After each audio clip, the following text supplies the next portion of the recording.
So the main reason for me doing this job is because the temperature gauge wasn't getting barely above 60, even on a long drive, even sort of going up slightly and then coming back down again. So that was the main symptom here, in that the engine didn't look like it was getting up to temperature.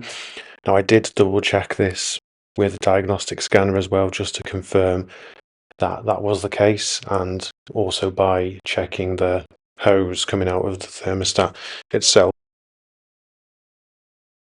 With this being an A2, to get to the engine itself, we've got to remove these two little clasps under the service flap, and then we can just lift the bonnet by pulling forward slightly, and then I'll put that down safely out the way. Next, with a 10mm socket, I'm just going to undo the 3 nuts, or 2 nuts and 1 bolt that hold the sort of foam cover on top of the engine.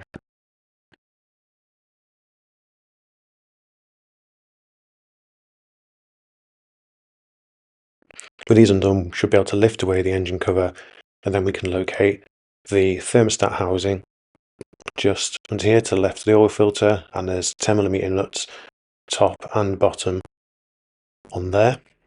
So this is what the diagram looks like. We've got a spring clip for holding the radiator hose onto the housing, and then we've got a 10mm nut top and bottom.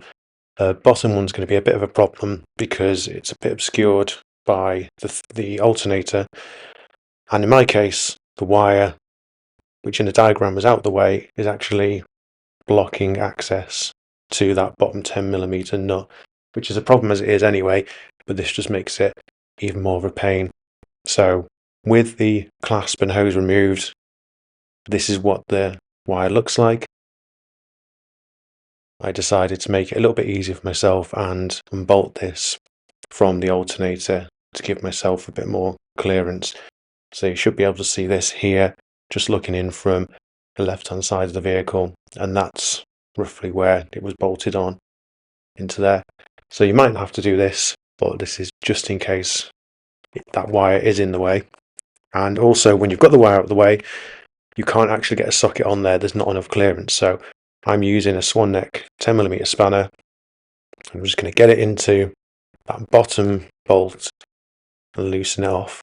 You should then hopefully be able to remove this just with your fingers, and then the thermostat housing will come away with the thermostat if it is an original VW Audi thermostat. As you can see here, this one's obviously been in there a while, it's a bit rusty.